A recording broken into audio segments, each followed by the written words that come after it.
when you're talking about marketing 3.0, the marketing of the spirit, the marketing of values,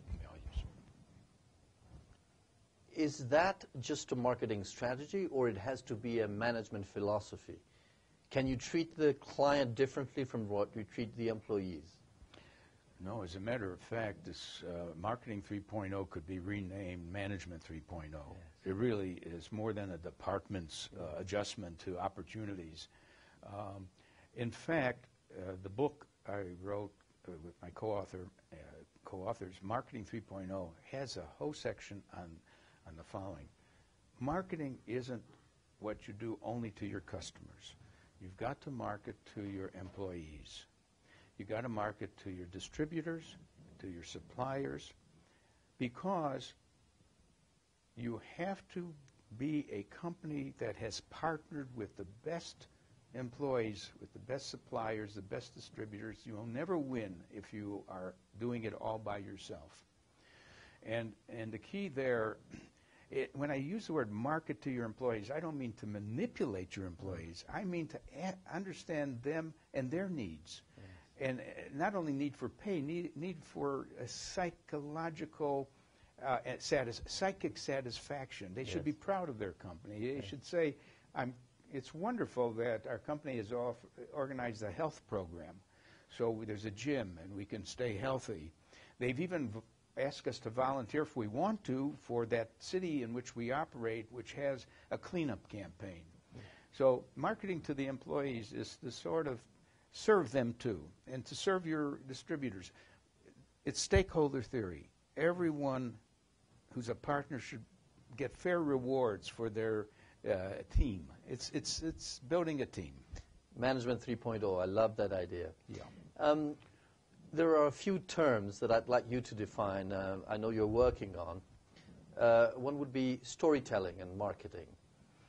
Yes, I believe that marketing is more of a conversation. In fact, what is shaping the image of brands is not the company that thinks it's controlling the brand. The brand is being owned by the consumers, and they tell stories.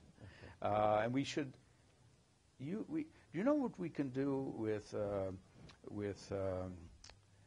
the Twitter? I discovered this, that Twitter is not just about twittering. And I could be saying I'm in Sao Paulo now to those who want to follow what I'm doing, or I could follow what Madonna's doing. All right. But it's keywords. I could find out what is being said about the Prius automobile. Okay. I just put it as a keyword on Twitter, and if it comes up in any conversations, I may have about 500 conversations which mention the word Twitter. Prius. That means the Prius. And then that means I can learn if I mentioned at all as the company Prius, if I mention mostly favorably or unfavorably. And companies have to recognize that they're being discussed. They're in a fishbowl, being observed and talked about. So conversation and storytelling is very important. There's going to be bad stories about you and good stories. I think a company sometimes recognizes a bad story, and the smartest thing it could do is say, you know, some people are dissatisfied about something. We're doing our best to correct that. Demarketing. Yes, I am concerned about maybe reaching and returning to the age of demarketing. Now, what do I mean by that? Imagine the time when we had shortages, like during a war or something. People had to line up. No marketing was done, right? Because if you're going to do any marketing, you're going to try to reduce the demand, make the line shorter. You're going to raise the price. You're going to make your product simpler.